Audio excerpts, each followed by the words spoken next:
So, as I began to read this article, I had to stop and think about what I might need to know, the key terms I might need to know, and the things I might need to understand before I read this article. So, I needed to start with what the purpose of the article was, which was to examine the influence of an interactive book reading intervention targeting the language and organization of the text structure on the expository text and language skills of preschool-age children with language impairments, which was a lot for me to wrap my head around, so I stopped and I understood what a few different words meant so that I can understand what the purpose of this article was.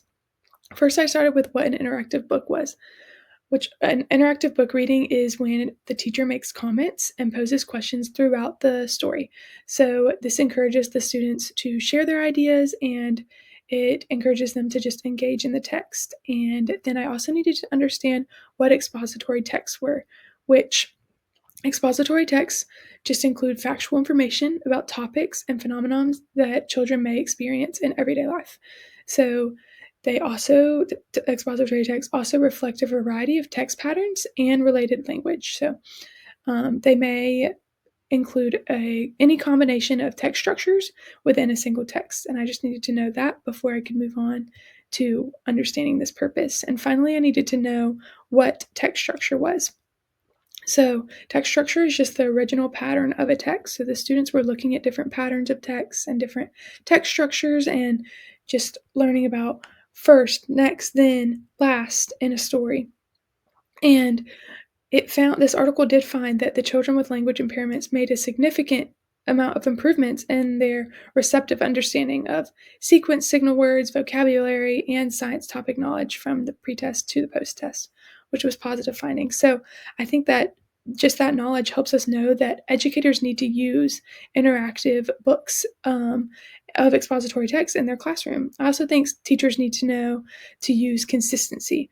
The interactive books, they did the same extension activities week after week, and they read the same expository picture books 3 times per week to the same group of children, which is very consistent. And they were also, the practitioners were also consistent in defining the text structure, signal words, academic vocabulary, and topic knowledge every single time. So I think consistency is just something that teachers need to take away from this. I also think that it's important to know that teachers need to guide their students through questioning. The practitioners used expository text structure questions, questions about inferencing, and just questions that made the students summarize, think aloud, list information, or just direct questions. And so as a result, adults use inferential questioning, and that can help facilitate children's understanding and have a higher level of language during these interactive books.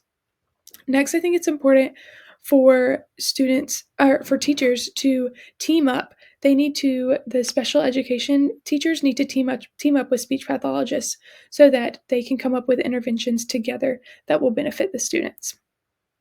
I also think that it's very important for parents to understand this article so that they can take stuff home and understand as well, just as well as the educators need to.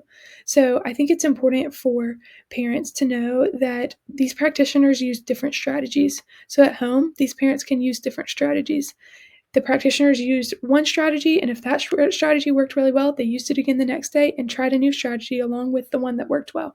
If it didn't work well, they scratched that one and tried a new one the next day. So, parents can get these strategies from educators, or they can Google them, or they can just talk to their teachers, talk to their child's teacher, and find different strategies that they can use in their home. I also think that it's important for parents to know that they should provide their child with a lot of support and feedback. This is just very beneficial. We saw that the practitioners did this a lot with their students, and this kind of support can look as just as easy as encouraging their child. One more thing that parent can take away from this information is just continuing to read to their children.